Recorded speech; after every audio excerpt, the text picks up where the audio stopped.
भक्ति का दुख दूर करने के लिए नारद जी का उद्योग।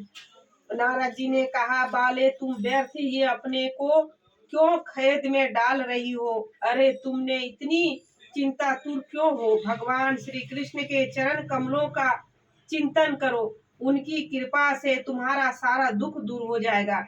जिन्होंने कौरवों के अत्याचार से द्रौपदी की रक्षा की थी और गोप सुंदरियों को सनाथ किया था, वे श्री कृष्ण कहीं चले थोड़े ही गए हैं। फिर तुमने तो भक्ति और सदा सदा उन्हें प्राणों से भी प्यारी हो। तुम्हारे बुलाने पर तो भगवान नीचों के घरों में भी चले जाते हैं।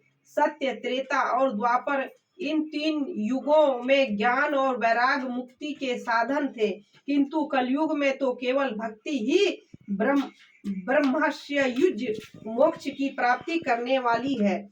यह सोचकर ही परमानंद चित्त मूर्ति ज्ञान स्वरूप श्री हरि ने अपने सत्य रूप से तुम्हें रचा है।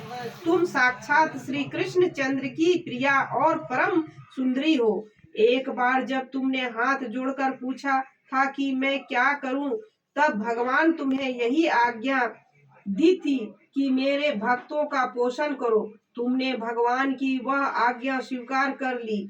इससे तुम पर श्री हरि बहुत प्रसन्न हुए और तुम्हारी सेवा करने के लिए मुक्ति को तुम्हें दासी के रूप में दे दिया और इन ज्ञान वैराग्य को पुत्रों के रूप में।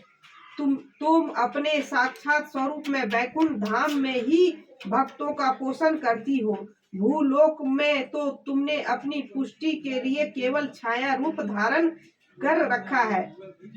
जब तुम मुक्ति, ज्ञान और वैराग्य को साथ लिए पृथ्वी तल पर आई और सतयुग में द्वापर पर्यंत बड़े आनंद से रही, कलयुग में तुम्हारी दासी मुक्ति पाखंड रूप रोग से पीड़ित होकर क्षीण होने लगी, इसलिए वह तुरंत ही तुम्हारी आज्ञा से वैकुंठ लोक को चली गई। इस लोक में भी तुम्हारे स्मरण करने से ही वह आती है, फिर चली जाती है, किंतु इन ज्ञान वैराग्य को तुमने पुत्र मानकर अपने पास ही रख छोड़ा है।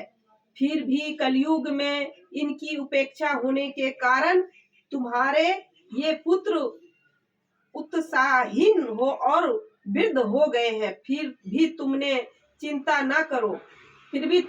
मत करो, ना करो। मैं इसके नवजीवन का उपाय सोचता हूँ।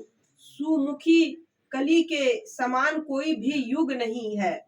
इस युग में मैं तुम्हारे घर घर में प्रत्येक पुरुषों के हृदय में स्थापित कर दूंगा।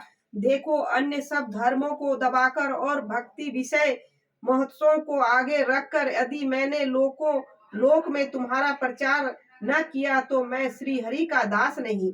इस कलयुग में जो जीव तुमसे युक्त होंगे वे पापी होने पर भी वैखेट के भगवान श्री कृष्ण अभय धाम को प्राप्त होंगे। जिनके हृदय में निरंतर प्रेम रूपिणी